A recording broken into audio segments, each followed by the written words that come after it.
Welcome to 1,000 Women, 1,000 Ways. Our inspiring story today is told by Kit. Thanks for coming on today and sharing your story. You're welcome. Thanks for inviting me. You're welcome. Now, how are you feeling? I'm feeling all right, but like I'm not that used to like me sitting in chairs. Like I often I like to be on the floor, or when I seen the bean bags over there, I was like, I want to be on the floor, just like. Well, could we do that? Can we change? Can we bring over the bean bags? Let's do it. Yeah. Let's do it. So welcome back. We found some bean bags and we're sitting quite comfortably. I have to have a skirt on, so I've adjusted myself as well as I can. And Kit, here we are. Are you feeling comfortable? I'm comfortable, yeah. I'm more grounded, and there's a wee bit of greenery. I'm not used to kind of being outside. I just love like kind of nature. We're in nature, but I just sometimes find in kind of closed spaces, it's like, gotta breathe, gotta move, gotta... Freedom. Yeah, freedom. My body's all about freedom. Yeah, and if I feel kind of not comfortable, my body, I'm very much like that inner child where I just gotta go. Let me go. Be free. The same way, like if you look at like a butterfly, like a butterfly will land on a flower or something, then it'll go off, Yeah. Because we're taught to be rigid and stay.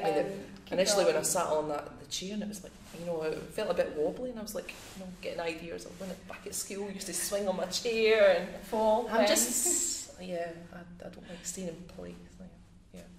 So where do you want to start in your story? Because you have a variety of things we could talk about today. What would you like to talk about? Where do we start? Where do we start? I think we're like stuff to do with health. I know it's been coming up for me recently. I've recently been diagnosed with having a brain tumour, apparently. They've called it, apparently there's a growth on my pituitary gland, and I don't see it's a brain tumour. I see it's related to my spiritual side.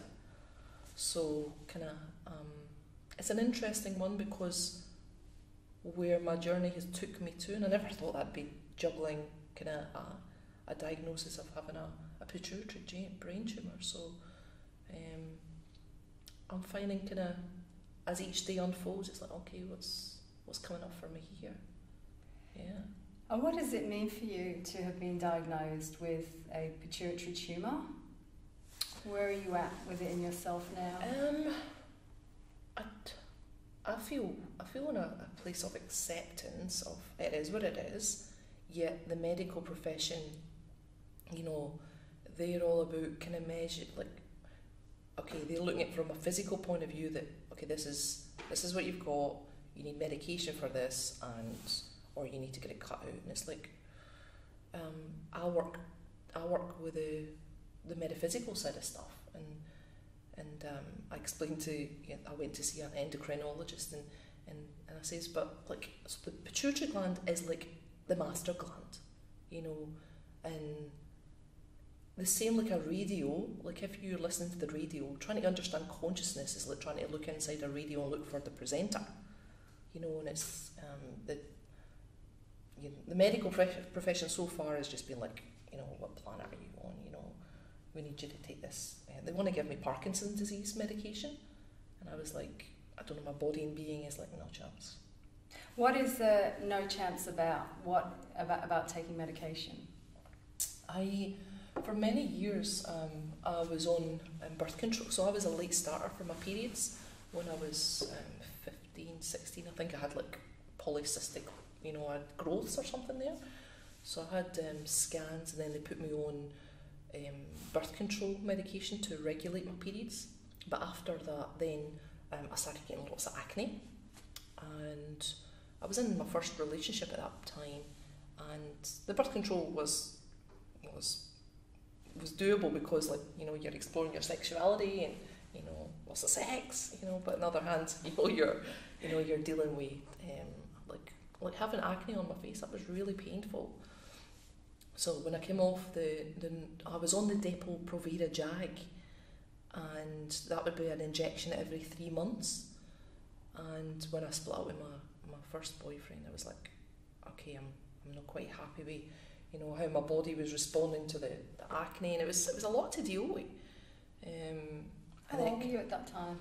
So I was in that relationship 15 to 21, and again getting the injections every 3 months. But I hated being a woman.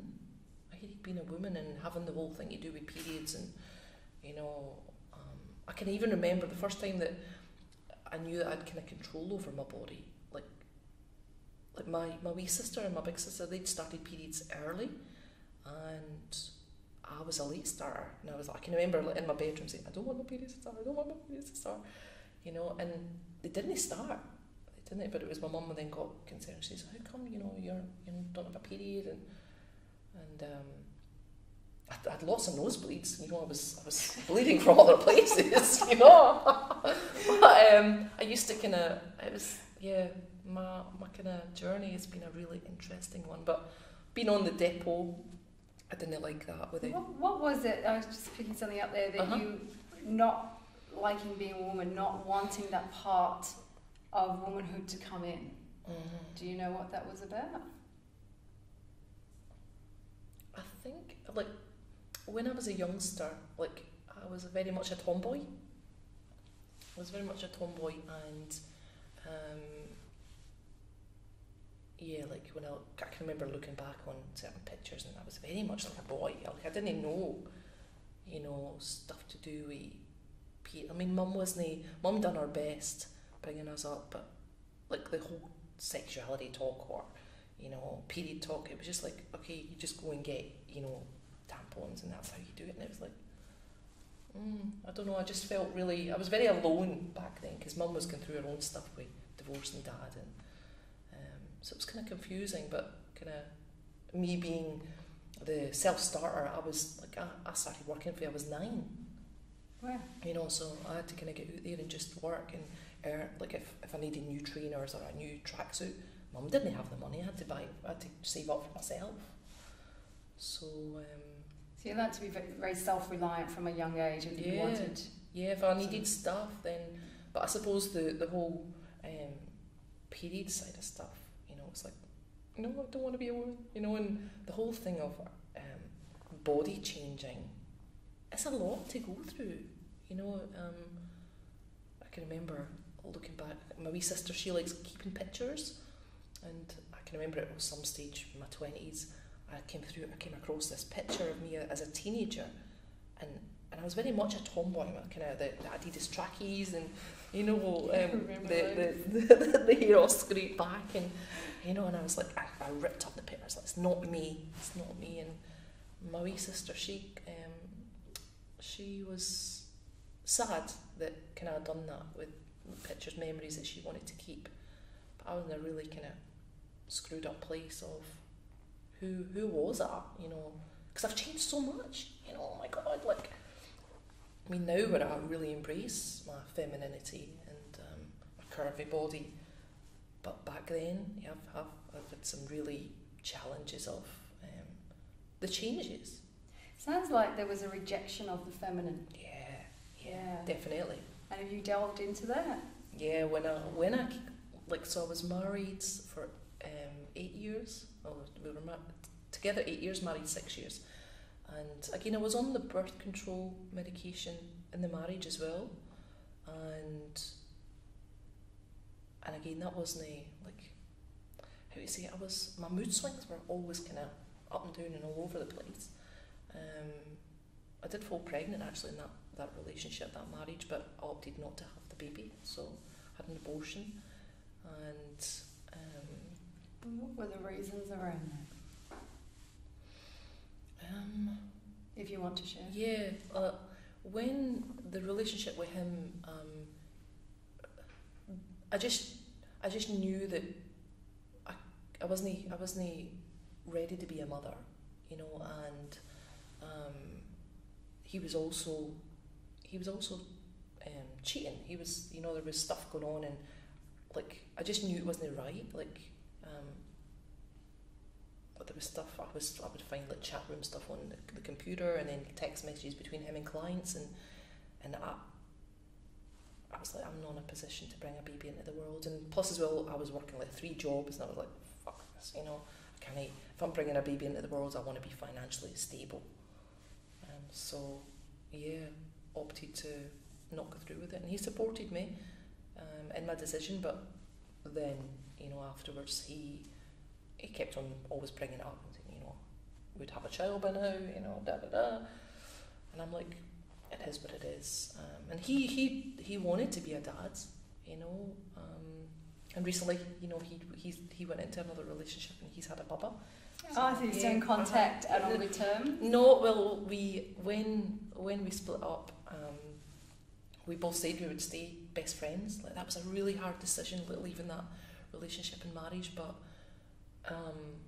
the constant patterns every 3 or 6 months, I would say, why are you cheating and lying? Why are you cheating and lying? And you know, he would always say I'm sorry, and you know, we would always work through it. But then something just snapped and said, I can't deal with this anymore. But when I opted to come to Australia for a fresh start, we said that we would stay best friends, and because we were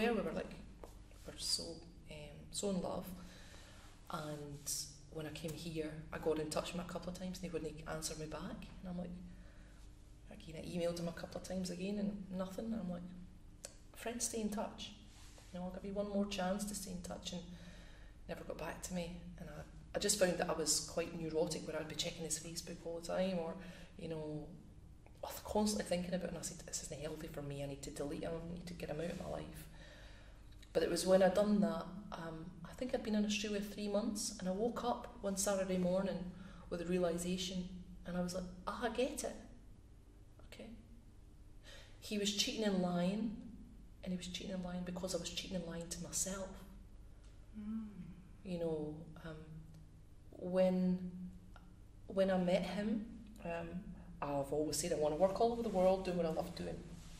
And when I met him, I gave up my dream to give him his. His dream was to have his own mixed martial arts academy and go to the UK, and I gave up my dream to give him his. Gave up myself in a way. And again, I didn't trust him because I didn't trust myself. So what was happening in the relationship, in the marriage, it was mirroring back actually what I was doing to myself. In the mirror. You know, so I didn't, the 8 years in that marriage, it wasn't apparent to me because I was in it, you know, and I didn't know what my intuition was, even though every couple of weeks or couple of months this red flag was out. And I've kept lots of, you know, I would always like writing him a letter, you know, and because he wasn't good at explaining, chatting about stuff. He was, I don't know, he was very a deep soul, but he much preferred talking to strangers on chat rooms and stuff. So I was like, how come you know what you talk to your wife? And but it was that was a challenging marriage and challenging time. You know, you said something interesting, that every 3 to 6 months you'll go through this cycle with him, and then a few minutes later you said about the lying and cheating to yourself. Yeah. So I was interested in, what was that process every 3 to 6 months? What were you saying to yourself that you would continue in the relationship?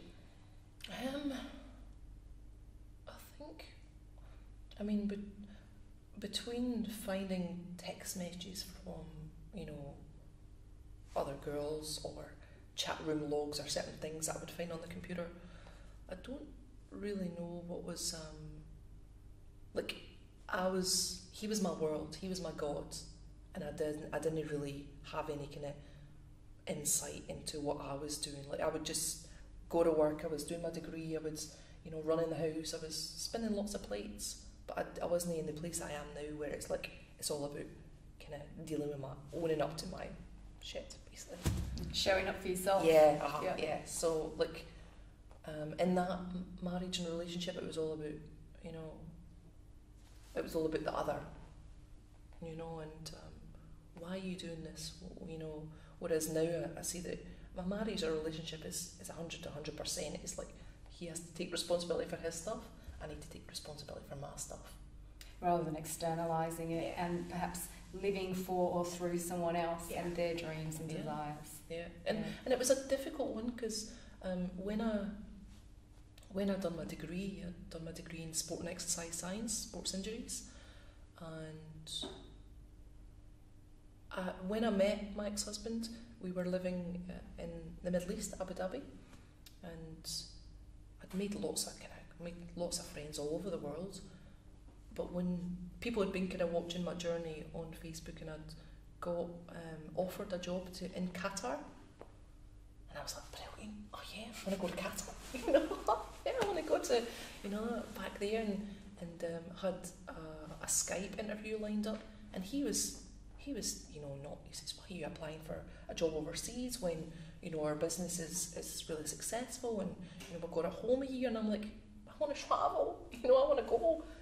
And he's like, I'm not happy, you know, and I'm like, what do I do? It was a really challenging, because I was like, I just finished my degree, and then I was offered this fantastic job, and it's called the Aspire Academy,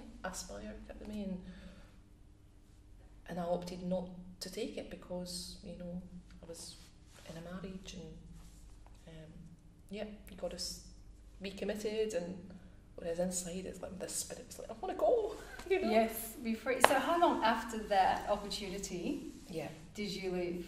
That was one of the steps along the way that helped make your decision? I think that was 2010, the next year, 2011, when again, I always liked giving him his freedom to go, you know, to his competitions, and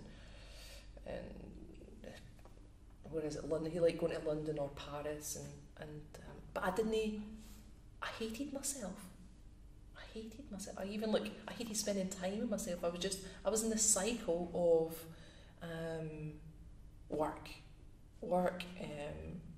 study, and when I'd spend time with myself, I can remember when we went to Egypt because he's from Egypt, and I met his in-laws, and then we went to spend some time in, I think, Sharm el Sheikh, to meet some of his other friends, and he loved going clubbing, whereas I was more at that stage. I was like, I just wanted the love time together. I was like, how come, you know, you want to go out and, you know, you don't want to invite me? Or I was in a really mixed up place, to be honest, you know. God help them by, you know, putting up with my shit. And I can remember just being miserable all the time. Is that so? What was the self-hatred about? Or the hatred? I think the self-hatred was, it was definitely stuff to do with my body as well. The job that I was in, I was a fitness professional, personal trainer, and yoga. But I'd punish my body. I just hated myself. And I would just, where I am now, where I can look back on it and say, I wasn't emotionally strong to deal with my emotional shit. Whereas I would just punish my body, teach tons of, you know, I was teaching between 20 and 30 classes a week of fitness, and then I would go to the gym as well.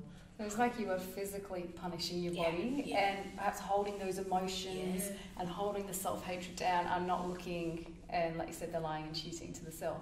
Yeah, and at that point, I mean, the acne was still was pretty bad also in that marriage with him. And yet, I didn't understand. I was like, how come you were able to fall in love with me? And I'm like, I said, I'm fat and I'm sporty and kind of all this stuff. And he's like, I love you, you know. And it was that relationship, he taught me unconditional love.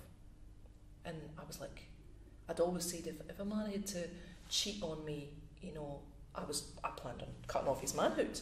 You know? I'd always said that. I was like, if a man cheats on me, I'd cut off his manhood. Whereas when I did get the knowing that he was, I was like, I still love him dearly. You know, whereas some people only find unconditional love when they've had a child. Whereas he cheated on me and kind of other stuff. You know, it was like, I still love him dearly. I mean, I choose to love him from afar, but yeah, one of my greatest teachers. I often think relationships are obvious. What did you learn on what do you define as unconditional love?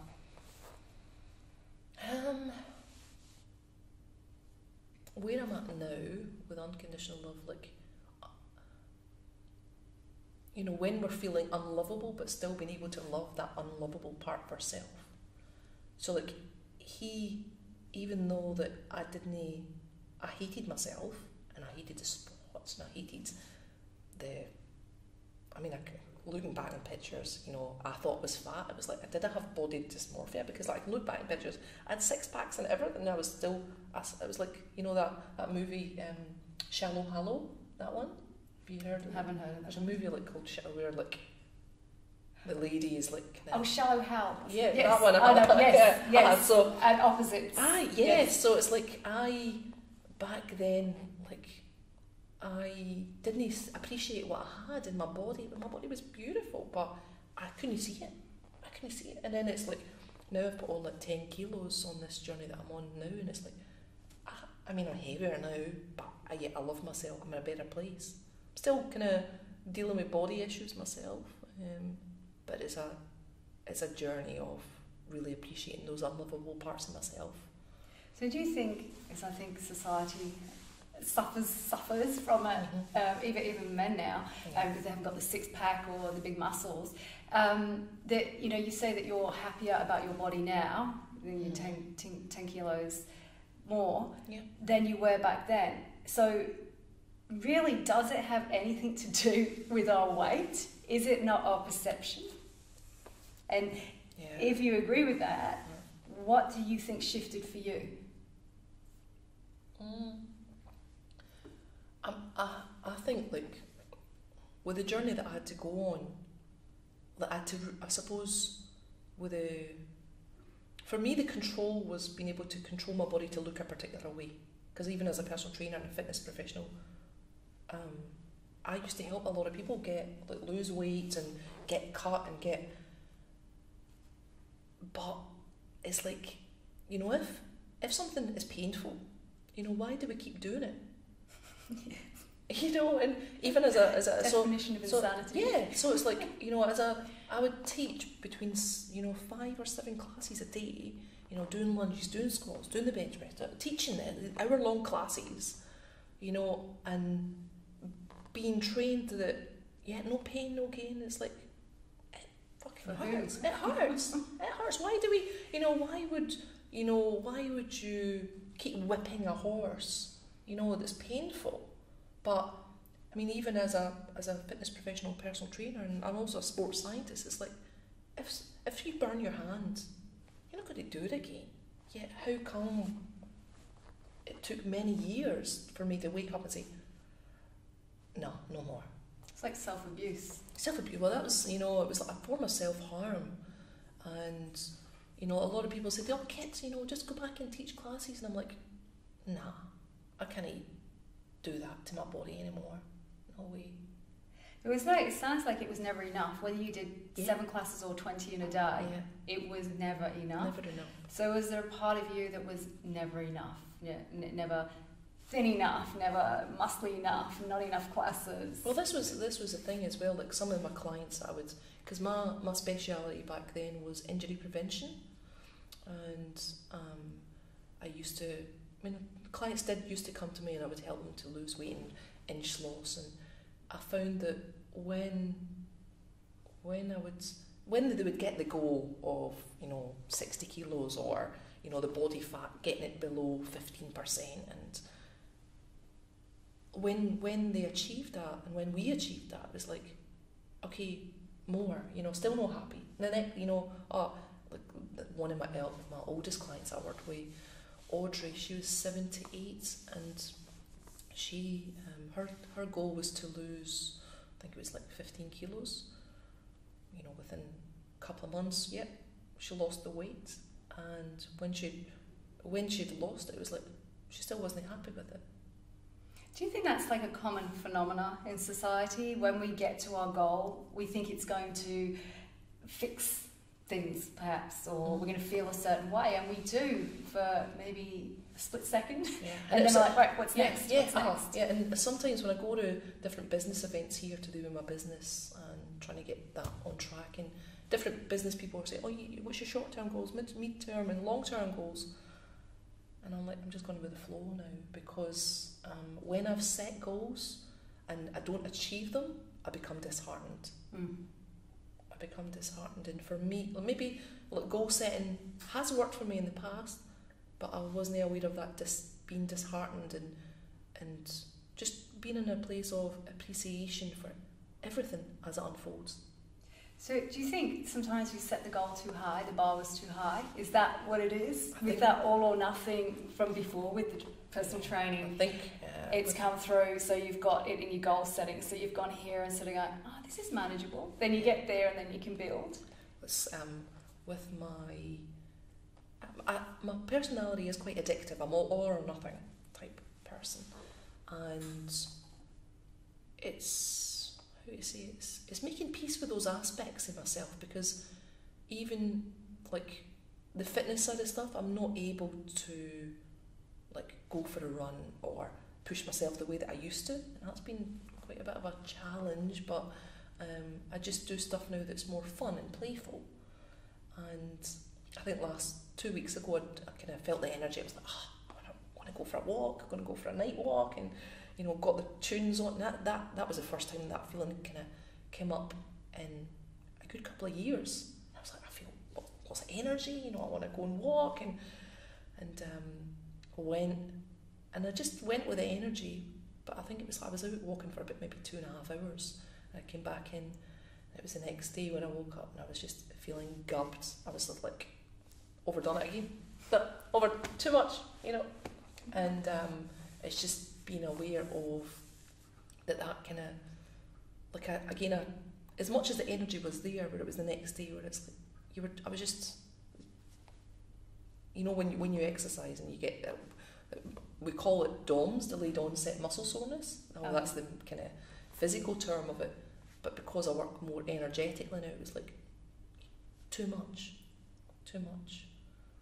Whereas now, like I'll set myself little, like 5-minute or 10-minute kind of, okay, just do little bits. This is enough. This is enough. So is that like to help you in your everyday life now? You've sort of learning to temper, bring rain in.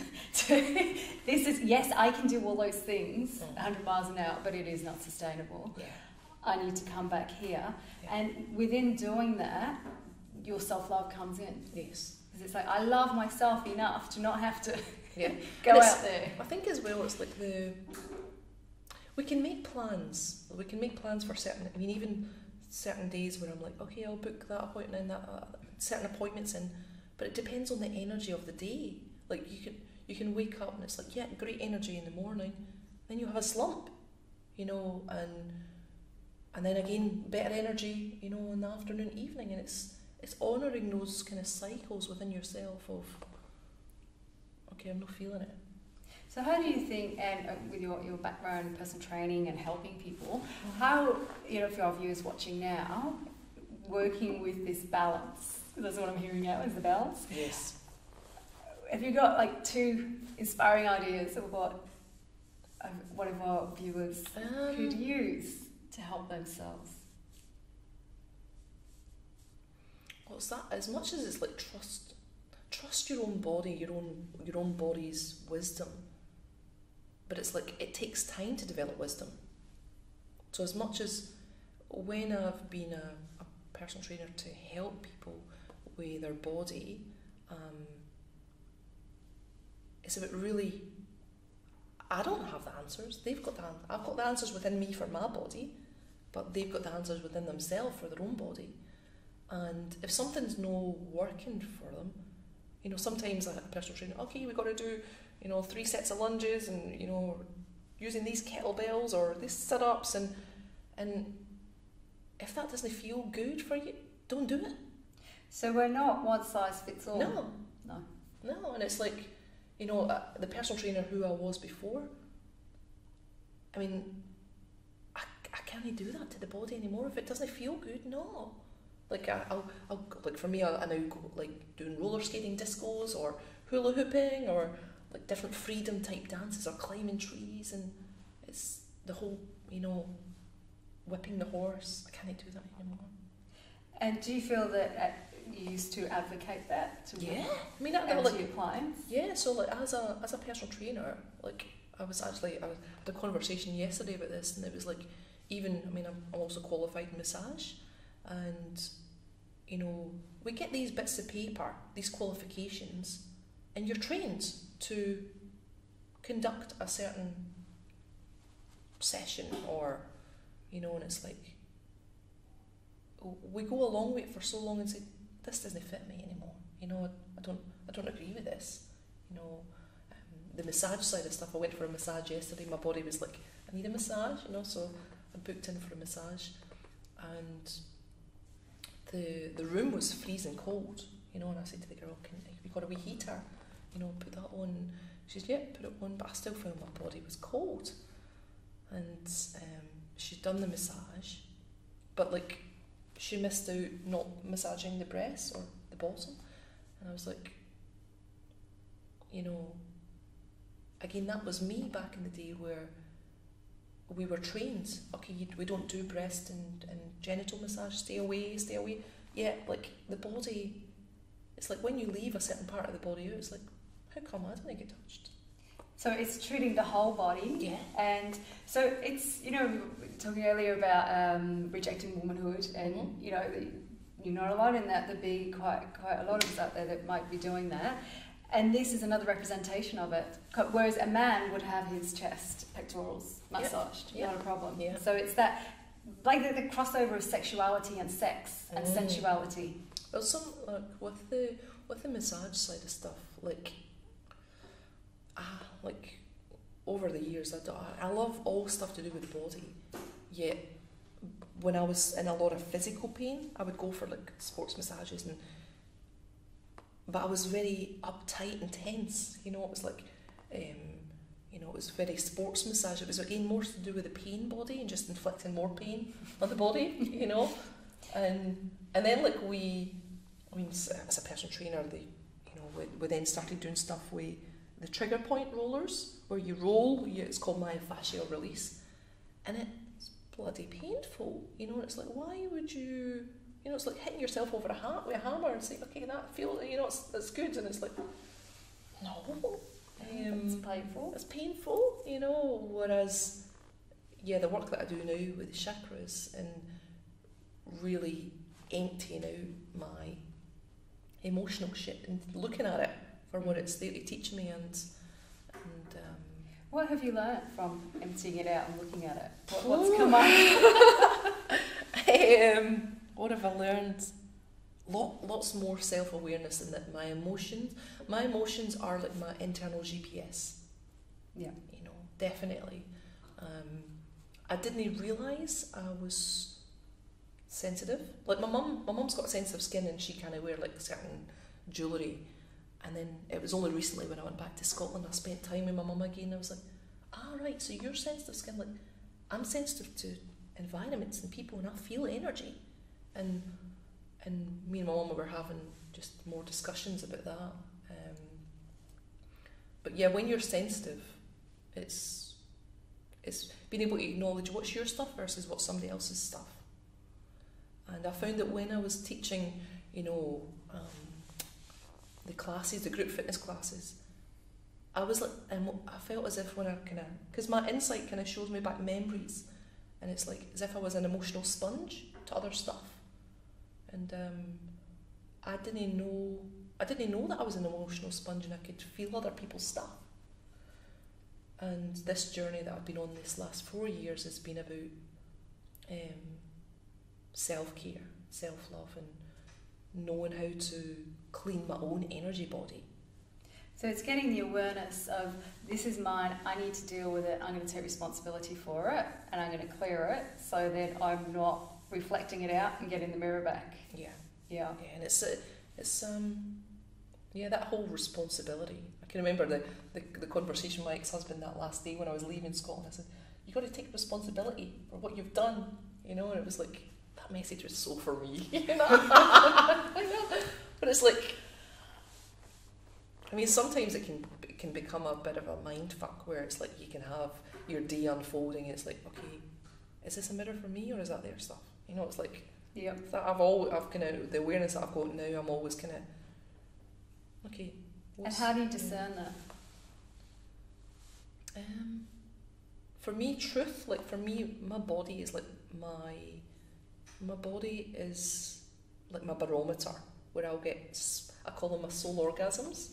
I have soul orgasms. I love it. I have soul orgasms in it. Like that to me is my truth. You know, it's like, you know, and you know, it's like goosebumps, or like, in fact, you know, with this, my last week I was at the hospital. I was meant to be getting the MRI scan, and I didn't get the MRI scan. I had to see the endocrinologist, and my friend came to, you know, meet up with me there, and she said she's been concerned about, you know, she says the prolactin is overproducing apparently in my pituitary gland, and her partner, he's a vet, and he said, you know, with the levels, because apparently the normal levels are 100 to 400 and something, and mine's is sitting at 4,700 something. And he says, she must feel as if she's in a constant orgasm all the time.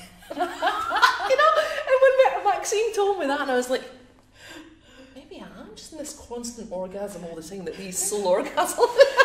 I have to ask, so it's a great place to be, right? Yeah. Well, I mean, I can remember when, so when I left my ex-husband, I came to Australia. That first year, I was still pushing my body and, you know, teaching tons of classes. But then I wasn't able to do it anymore. And then the only way to describe it is I started saying, I feel puffy. Why do I feel puffy? And my body started changing. And it was then 2 years down the track, I was at a meditation class, and I got the realisation, the knowing came to me that I was pregnant with self. And I was like, you know, because my period stopped straight away when I left the marriage and came to Australia. And I was like, so why has my period been stopped? And then it was like, that was 18 months, and it felt as if I'd done 2 pregnancies. And I was like, interesting. And then my periods came back a little bit, but then they stopped again. And I had the copper coil inside. And my body woke up one day and it was like, get that out, take it out, you know, and I had to go and get the appointment to the gynecology, and I thought it was just a procedure to take it out. They couldn't find it. And I was like, it wasn't. No, here we go, you know, and they said we need to send you for an ultrasound. Sometimes they can travel up inside you, or sometimes they can fall out, and I'm like, they don't tell you that stuff when they put it in, you know. And they found it, and I had to get a surgical procedure to take it out. And I felt as if my body just was more I don't know, it just needed to be out. And then actually the time, because I do some of my YouTube videos, and I can remember I did the YouTube video at that time, and it was like the coil, it looks like a T, like the cardinal cross is when I took it out as well. So that was like kind of pulling the plug on contraception. What us women go through to do with preventing pregnancy, yet it's that form of endocrine dysfunction. So do you believe that the preventions that we use, whether it's a coil or the pill, can create other illnesses, or even infertility? That's why IVF is quite prominent now. I don't know. I can only really speak about my own journey, and the prolactin levels being so high, that's related to when a woman is breastfeeding. You know, so prolactin is related to breast milk, and I'm like, so why is my body overproducing, you know, this prolactin? And the only way to describe it is like, for me, I've went through this spiritual awakening when I've came to Australia, and I birthed, you know, chakra swing, you know. So some people have a physical baby. I've birthed this invention that's been part of my, you know, healing my body, the body pain that I was in. I birthed that, and then I also birthed my business and the website. So it's as if, like, just now I feel like I'm a single mother to 3 kids on the autistic spectrum, you know. And, you know, look, when a woman has been pregnant, she breastfeeds. But, like, I don't know, I mean, I do a lot of tantra, you know, breast massage work myself, and it's like I do kind of the release work, where apparently the breasts in tantra terms is like where we absorb negative chi from people, you know, and how we meet the world. And so I'm kind of questioning lots of things within myself now. I feel that kind of it's just another layer of what I have to learn within myself. It sounds like you're going through this huge creating process right now too. So since you've arrived in Australia, have you got anything to show us today, or the chakra swing? Yes, I haven't.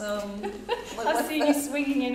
The chakra swing, like my folder because like the journey with chakra swing, because I went to Bali to teach yoga and a couple of retreats there, and I came across this little bag, and I'm like, oh, what's that? And still in my fitness mode, I said, oh, I'm going to use that for my fitness, doing lunges and squats. Brought it home to Australia, and it didn't come with any instructions, and didn't come with any ropes and stuff, and I was like, okay, how am I going to use this? And so I had to get creative.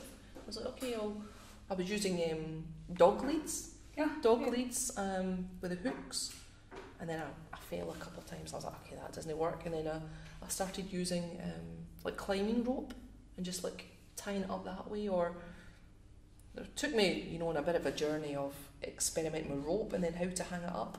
So what's the idea behind it? What does a chakra swing do for a woman or a man? Well, chakra swing, what it's teaching me is it's a portal that connects you straight into the chakra system, where a bit like Avatar, like when the people, the blue people. So for me, the blue people is like people that are sad or kind of, they're dealing with a lot of stuff. Whereas like chakra swing helps you to deal with stuff, your emotional stuff. And for those that don't know, for viewers, the chakras are emotional centres within the body, and there's 7 of them, and going through the rainbows from red, orange, yellow, green, blue, indigo, violet, red. Like the rainbow, So the different chakras relate to different. We're stored. I see it like our body is a bit like a filing cabinet, where different memories and emotions are all kind of stored, and the chakras, the 7 main chakras that run through our body. I see that every single cell inside our body is a chakra. It's a memory centre. So each cell has consciousness. Yes. Yeah. So when I go into chakra swinging and play, it's initially when my fitness self, I'd be using it and doing lunges and squats, and I kept on getting, no, that's not how chakra swing's to be used. And it was like me just trusting that chakra swing is like a 3-year-old bubba. So is it like you're doing a workout, or is it being that 3-year-old, 5-year-old, 8-year-old on the swing in the park just deliciously having fun? Everybody will use it differently, but for me, like, it's about playing. It's about really going in there and exploring freedom. Yeah. And like for me, when I do the sessions, I'll use chakra cards. So have you seen any chakra cards? Like, I haven't seen them. No. So these are one set that I love using. These are Aboriginal chakra goddess cards. They're beautiful. Yeah. They chose me. The different card sets will choose you. See which card I get. Let's see. See which my chakras. Let's see what your chakras are. Yeah. Okay, here we go. Oh, but the old glass, is that Balder? Sacral chakra. Balder. Sacral chakra. So, that's all about creativity in the womb and creativity, womanhood, which sexuality. is what we've been talking about today. So here we go. There's this card, the Aboriginal Goddess Chakra cards. If viewers would like to have a look at them. I haven't seen these before. Yeah, the message of this one. Balder is a Norse god, loved by all, including human and other gods. Balder was born the son of Frigg, who loved her son like no other. Frigg had a premonition that her son would die young, so in an attempt to save her son, she made all animals and plants take on an oath not to harm him. As Balder grew up with the other gods, found it amusing to try to find different ways in which to harm Balder, but never to any avail. Balder had only one enemy, Loki, who wanted to be rid of him because of the admiration of all the other gods. Loki tricked Frigg into telling him that mistletoe was the only plant that did not take the oath. Loki set forth and made a dart of mistletoe and gave it to Balder's blind brother, who threw the dart at Balder and killed him. Balder's body was cremated on a boat, and in her grief, his wife threw herself onto his burning body so that she could be with him in the afterlife. You are renowned for your ability to avoid situations and incidents and come out the other end generally unscathed by the event. And people believe you have the luck on the gods on your side. This is not true. You have an amazing knack of being able to see things in a positive manner. When they don't know it is that you hurt like everyone else. The difference is in your attitude to recovery. It is time to consider telling others of your feelings and experiences so they understand you better. You're a teacher and a role model and need to share your experiences of resilience with others to enable them to understand the positive strategies you use to get through difficult and challenging situations. Your knowledge will motivate others to change their views and give them the opportunity to have better outcomes in their lives. Wow, that's pretty big. Yes. Yes. I mean, 1,000 Women, 1,000 Ways is about inspiring women. So, yes. Yeah. And the feminine. At the moment, it's 1,000 Women, 1,000 Ways. Yeah. Women. Yeah. And do you find it kind of easy enough to kind of like bare your soul and share your stuff? It depends on too, I suppose. Yeah. If they're receptive. Yeah. Yeah, I guess that's always the mark. If people are open and receptive to hearing, then I'm happy to share. Yeah. And that's the thing. It's like the, it's like like we've all got a unique message. Like so, my story unique to me. Your story unique to you. So like the chakra insight work. Sometimes I would choose one card or a couple of cards and see what comes up. Not all the words within the reading is relevant. Sometimes it's maybe just a key word that will resonate. And then they go on the swing, do that? So the chakra swing, it's like going in there and play it. It's like moving that energy up and out of the body. Yes. And I mean, you can do it dancing. You can do it.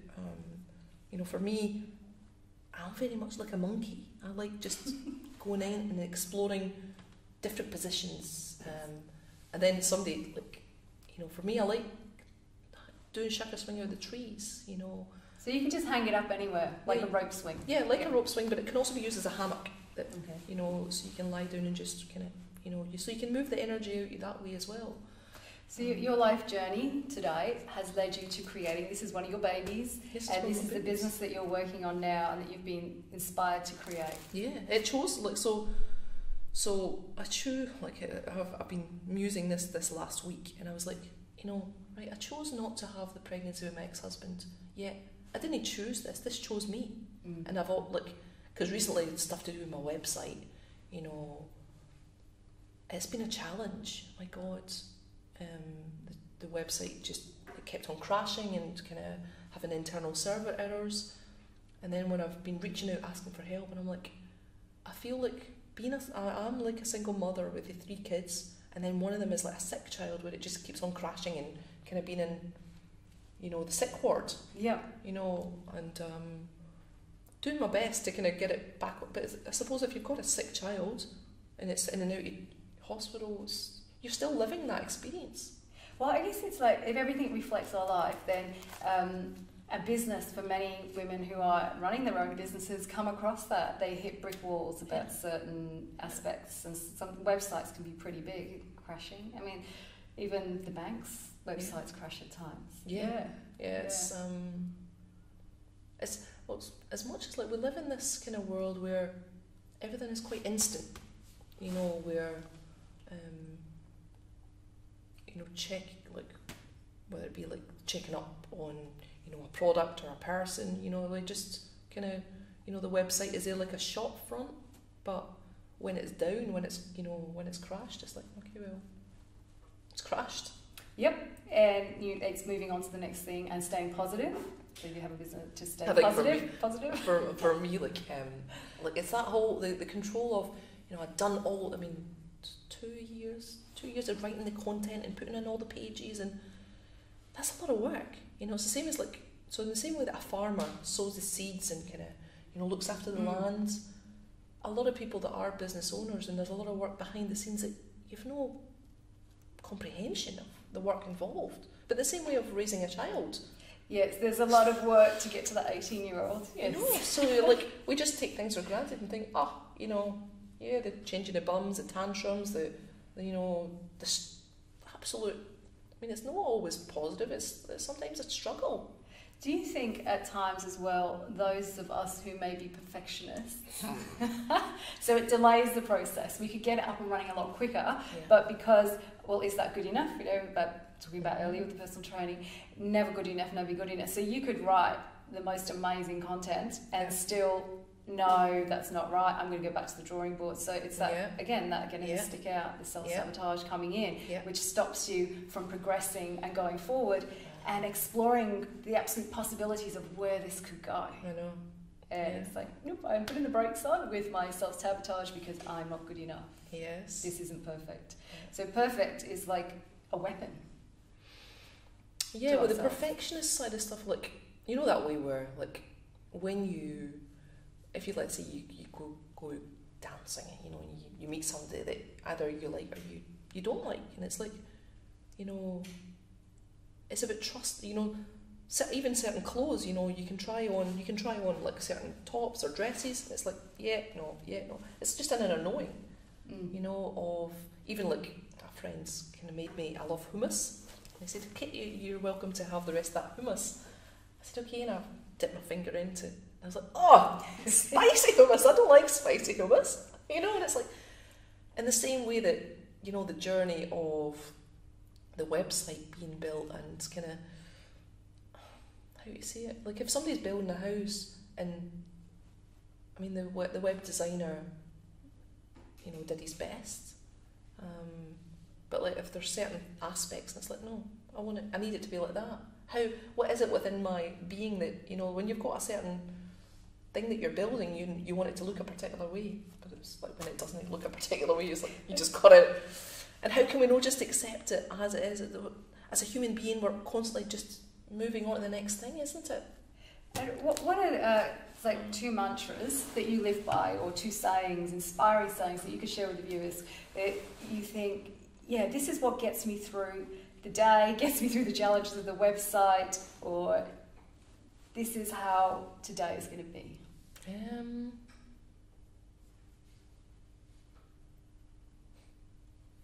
Keep on just eating the freedom. Freedom is about freedom. Yeah.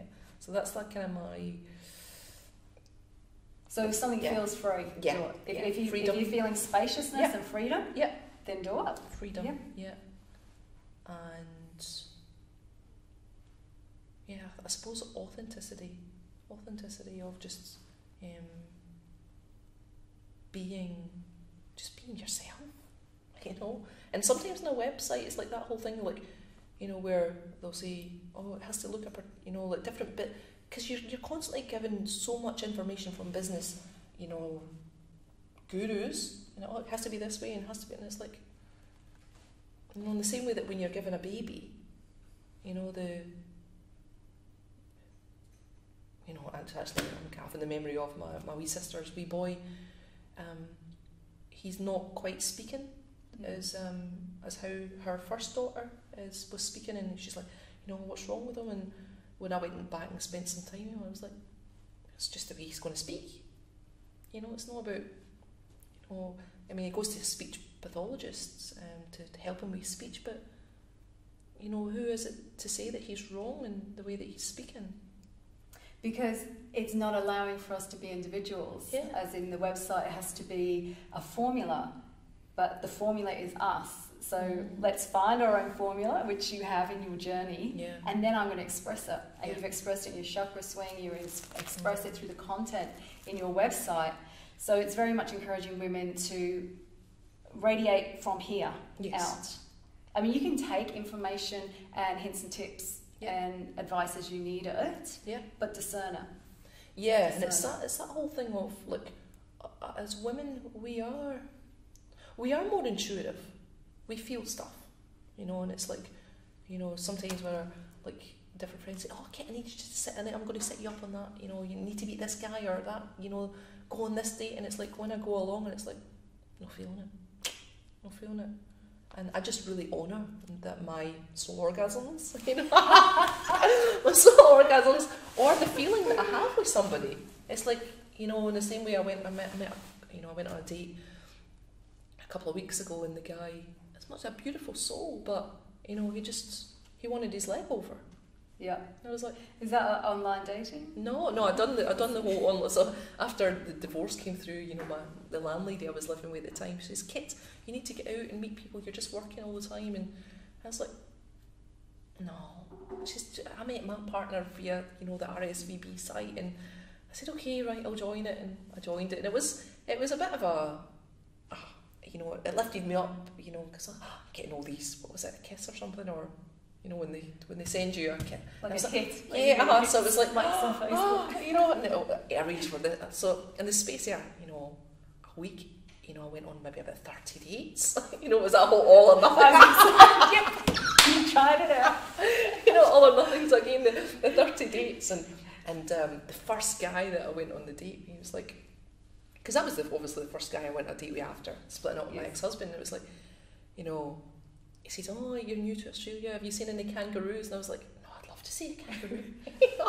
He says, "I'll take you down to the park, and we hopefully see a kangaroo." So went in his car and went to the park.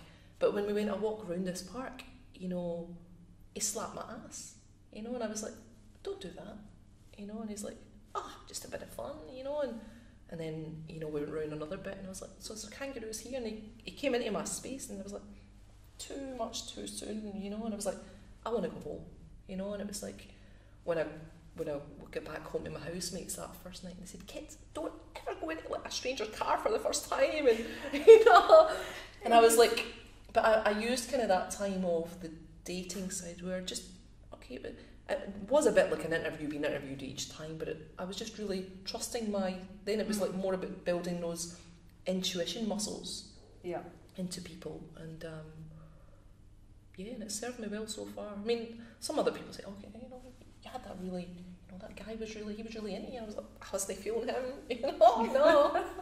I feel most free when I'm by myself. It's almost like, what have you got the soul orgasm going on? There's a lot to live up to, right? And to go back to the soul orgasm, which is where we started with the tumour on your pineal gland. Yeah. And you said that you didn't want to take the medication. Yeah. And that's where you're at now. So where to from here? Well, the what's he called? An endocrinologist. He accepts that we've all got a choice to make. I said I want my healthcare holistic based, and he said that the Medicare system here doesn't work holistic based, but he's happy to work when they, as it unfolds. He said over the years he has worked with some people that have had tumours and they just spontaneously shrink. He doesn't have an answer for that. So I don't know. It's I'm just taking it each day. As I feel as if I had to take the medication, I'd just be doing it to please him and them. In the same way that I'd stay in the marriage, I'd just be staying in the marriage to please him. So if you take the medication, so you're honouring how you feel, if you take the medication, the tumour will shrink, and possibly. And if you don't, and continue the way that you are going now, what is the prognosis? They said that because the prolactin levels, they were already high back in 2012, and then they're higher again in 2015. So he said that it's that level of it's growing in size, and where it is apparently is like the optic nerve, and it can affect sight and stuff. And it's like, I don't know, when he was giving me kind of that information, I was like, I didn't feel scared. I was like, I feel as if I'm being true. It's like my spiritual side. I know that I'm very spiritual and I can see stuff. It's like, it's as if I can see through bullshit. I might be delusional. I might be, but the main thing is I know I'm being true to myself. So others may perceive that delusional, but then there'll be others that don't. It depends on perspective and life experience. Like your life has led you to this point to really believe in your own intuition. Because I know for the years I was on the birth control medication and then also like different depression type medication over the years. The medication didn't work for me. The only thing that worked for me was working with the chakras. You know, working with really nurturing my body. So when I went back to Scotland last year to try and get my business back on track and spent time with my mum, she's on different, mental health medication. But I went into her medicine cabinet and I was like, oh, tons of medication, like a drug addict. You know, what makes prescribed medication safer because it's prescribed by a doctor. And did you were on depression medication for years, but you didn't find it helped. What was it is that what you're saying? Yeah. But you continued to take it? I continued to take it because the doctors and specialists kept on saying, you need this, whereas I think it was 2010, again, my body was in a lot of pain and I'd been referred to there was stuff between the acne and skin specialists, orthopedic, my posture, I ended up overdoing my posture because I was like trying to, what's it called? Fix the pain that my body was in. So I ended up qualifying in Pilates and yoga, and when I went and I got referred to an orthopedic surgeon and he says, you've overdone it with the posture side of stuff. I was like rigid. I was rigid. Rigid in your discipline. Yeah. Then people might take some pain medication or go to a physio. You decided to become a Pilates teacher. To help yourself. Yeah.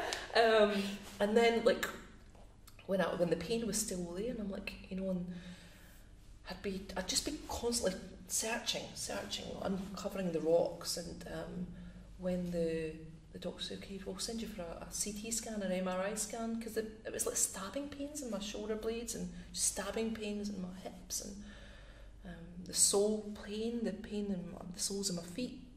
Back then I didn't see the messages, but now I work very metaphysically, and it's like, okay, the soul pain, what's my soul trying to communicate to me?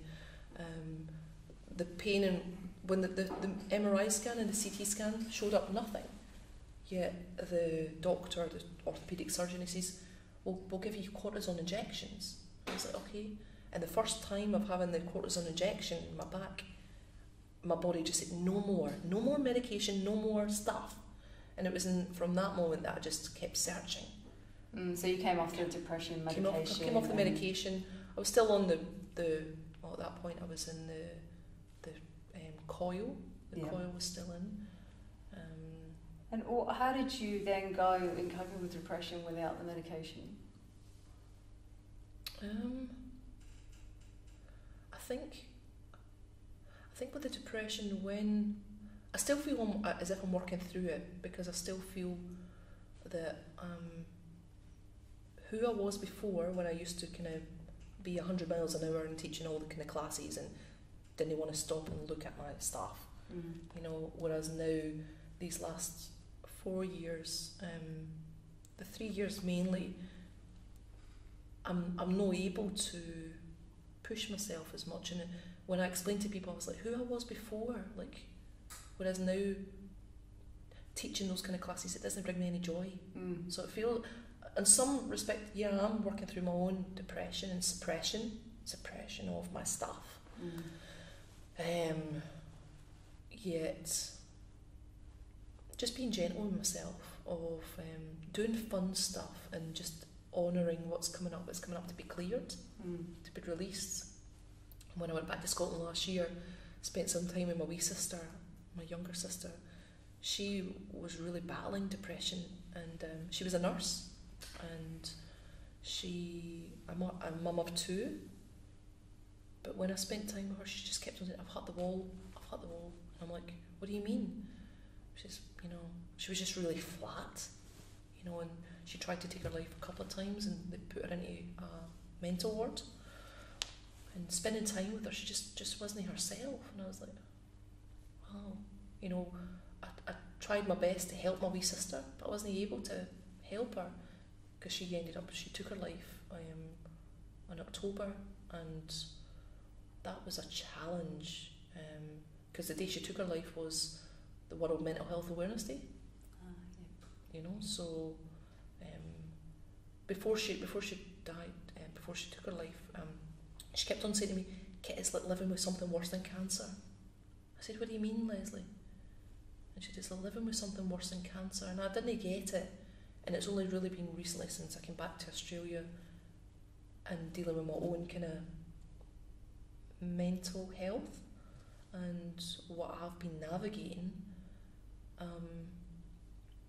said, all right, okay, I'm seeing it as like a form of cancer, but because, how do you say it, between the pituitary tumour, but also I've been explaining to people what I live with is like a silent form of Tourette's, where I don't hear voices all the time, but there'll be certain voices that if I go into a room or a busy situation, sometimes be like, cunt, fucker, bastard, you know, but it's silent within me, you know, whereas like other people that have got Tourette's, they blurt it out.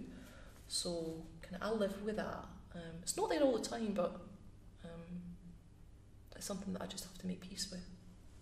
And it's that's how you relate. Your sister was living with something worse than cancer because it was not going away. It was not lifting. Yeah, and the same with my mum. So my mum, she's been on mental health medication pretty much all her days, whereas it was maybe a couple of months ago here, and I was like, okay, oh wow, my mum's done her best. Oh my God, doing her best, bringing up 4 daughters on her own, you know, and dealing with her own mental health issues. You know, yet medication for her, she feels that medication works for her. Yet I find that for me, when I took the medication, I felt as if I was drunk. And I'd just be I'd be numb and I'd be drunk. And I'd much prefer living with what I live with daily than be drunk and numb. With the side effects. Yeah. Yeah. Well, it sounds like you have had a real journey, especially, and I'm very sorry to hear about your sister. Yeah. It still feels quite raw and painful. Yeah. And, you know, going forward on your journey, you honouring her through the chakra swing. This is your baby right now, and reaching back to your nephews. Yes. And, you know, being an example for them and showing them what, you know, essences of their mother. I think with the kids, I mean, she's got 2 kids, and I mean, Sophie was 10, she's 10 or 11, yeah, she just recently turned 11. That's a challenge, a lot to deal with when you know, but it's an interesting one, just, you know, you never think that you're going to bury your sister because of that. Yeah. But I just can do my best each day to show up and speak out about stuff that needs to be spoke about. Well, thank you for coming on today. There's been so many stories within there, and thank you so much for sharing. My pleasure. It's and all the best with the chakra swing and moving forward. Yes. And you are a voice for people. On Facebook, I see you on Facebook where, you know, you do help the homeless and you speak up for them and you help and assist. There's a lot of things that you do, and you do help a lot of people. Yeah, I just do my best each day with what I've got available, and it's all we can do, I suppose. That's all we can do. So thank you so much. Thank you. And thank you for watching. I think I've got my legs right here on this beanbag. You can hop over to our website, 1000women1000ways.com.au, and join us in our chat room if you'd like to discuss or share your stories of triumph or connect with us about Kit and her story. Thank you. I'm going to keep your goal.